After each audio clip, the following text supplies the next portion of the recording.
દૈનિક બાઇબલના વાંચનો. તારીખ 24 માર્ચ 2026, તપઋતુના 5મા અઠવાડિયાનો મંગળવાર. પહેલું વાંચન રણમાના ગ્રંથમાંથી અને શુભ સંદેશનું વાંચન સંત યોહાન કૃત ગ્રંથમાંથી. પહેલું વાંચન રણમાના ગ્રંથમાંથી, અધ્યાય 21, કડી 4-9. કાંસાનો સર્પ. ઇઝરાયેલીઓ અદોમના પ્રદેશને ટાળીને જવા માટે હોર પર્વતથી રાતા સમુદ્રને રસ્તે થઈને ગયા, પણ રસ્તામાં તેઓ અધીરા થઈ ગયા અને ઈશ્વરની અને મોશેની વિરુદ્ધ બોલવા લાગ્યા. તું શા માટે અમને મિસરમાંથી લઈ આવ્યો, અહીં મરવા માટે? અહીં નથી ખાવાનું કે નથી પાણી. આ રેડિયાળ ખોરાકથી અમે હવે વાજ આવી ગયા છીએ. ત્યારે પ્રભુએ તેમની વચ્ચે ઝેરી સાપ મોકલ્યા અને તેમના કરડવાથી ઘણા ઇઝરાયેલીઓ મરી ગયા. એટલે લોકો મોશેની પાસે આવીને કહેવા લાગ્યા, અમે પ્રભુની અને તારી વિરુદ્ધ બોલીને પાપ કર્યું છે. તું પ્રભુને અમને આ સાપોથી છોડાવવા પ્રાર્થના કર. આથી મોશે લોકો તરફથી પ્રભુને પ્રાર્થના કરી, અને પ્રભુએ મોશેને કહ્યું, એક સાપ બનાવી ધ્વજદંડ ઉપર મૂક, જેથી જેને જેને સાપ કરડ્યા હોય તે તેને જોઈને સાજા થઈ જાય.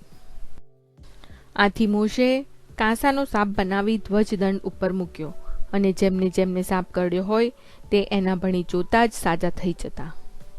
આ પ્રભુની વાણી છે, તે આપણો આધાર છે.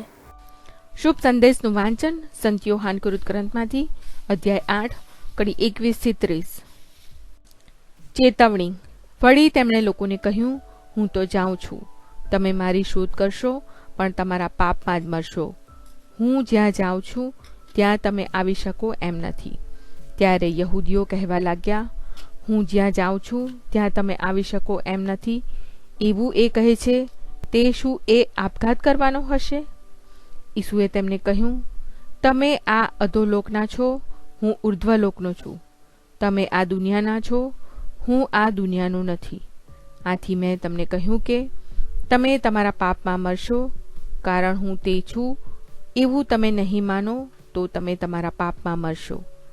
ત્યારે તે લોકોએ તેમને પૂછ્યું, તું કોણ છે? ઈસુએ જવાબ આપ્યો, શરૂઆતથી કહેતો આવ્યો છું તે જ.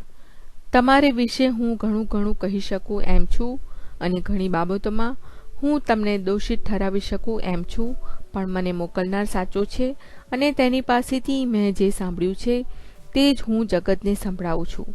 તેઓ સમજી ન શક્યા કે ઈસુ તેમને પરમ પિતાની વાત કરે છે. આથી ઈસુએ કહ્યું, જ્યારે તમે માનવપુત્રને ઊંચે ચડાવી દેશો ત્યારે તમને ખબર પડશે કે હું તે છું, અને પોતે થઈને હું કશું જ કરતો નથી, પણ પિતાએ મને શીખવ્યા પ્રમાણે હું આ બધું બોલું છું. જેણે મને મોકલ્યો છે તે મારી સાથે જ છે. તેણે મને કદી એકલો મૂક્યો નથી, કારણ તેને ગમે તે જ હું હંમેશા કરું છું. ઈસુ આ પ્રમાણે બોલ્યા, એથી ઘણાની તેમના ઉપર શ્રદ્ધા બેઠી. આ પ્રભુની વાણી છે, તે આપણો આધાર છે. પ્રાર્થના. ઓ મારા પ્રભુ ઈસુ, હું મારા પાપો માટે પસ્તાવો કરું છું. મારા પાપો માફ કરો. મારા હૃદયમાં આવો. હું તમને મારા પ્રભુ અને તારણહાર બનાવીશ. આમેન.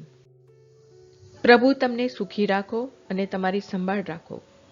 પ્રભુની તમારા ઉપર કૃપા દ્રષ્ટિ અને મહેરબાની હો.